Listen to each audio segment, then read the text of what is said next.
Minsan, igwa man nga pagkakataon na garod dai sinisimbag ang satong pamibi.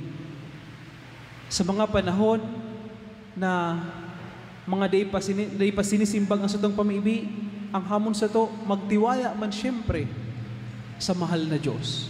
Posible sa mga panahon na ini, dai pa yasimbag, alagad sa tamang panahon, sa tamang oras, sa perpektong oras na alam ning kagurangnan, nahanda na kita, itataon niya sisimbagon ang satong pamiibig.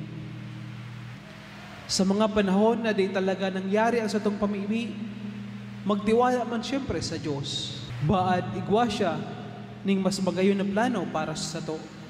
Baad iba ang plano niya, ang pangarap niya, ang gusto niya para sa sato.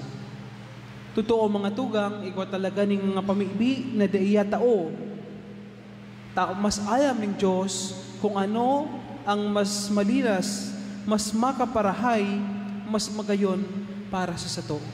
Igwa talaga kita ring mga yahagad na dai sinisimbag, tamas batid ang Diyos. Ano man na bagay, igwang rason, igwang dahilan, na mas naayaman ning Diyos. Siguro, di makapalinas sa to. Siguro, di dahil sa to, sa magayon.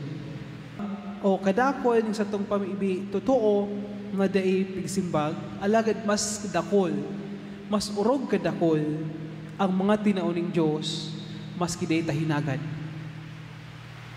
Kung hihilingon ta sa mga bagay na igwa kita, di ta man hinagad, di ta man dinasal, alagad tinao sa to ning mahal na Diyos. So ano pa man ang kasimbagan ng Diyos sa itong mga pamibi, ang hamon sa to, pagirumdum sa to, magtiwala perme sa mahal na Diyos. Kung simbagon ang satong pagngayo-ngayo, salamat sa Diyos. Kung di pa sinisimbag ang satong pagngayo-ngayo, paghagad, magtiwala sa Diyos. Kung di simbagon ang satong pamibi, magtiwala sa Diyos. Taigwa siya ning mas magayon na plano. Igwa ning dahilan ang gabos na mas magayon. Mas alam ning Diyos ang gabos. Mas alam ning Diyos kung ano ang mas malinas para sa sato.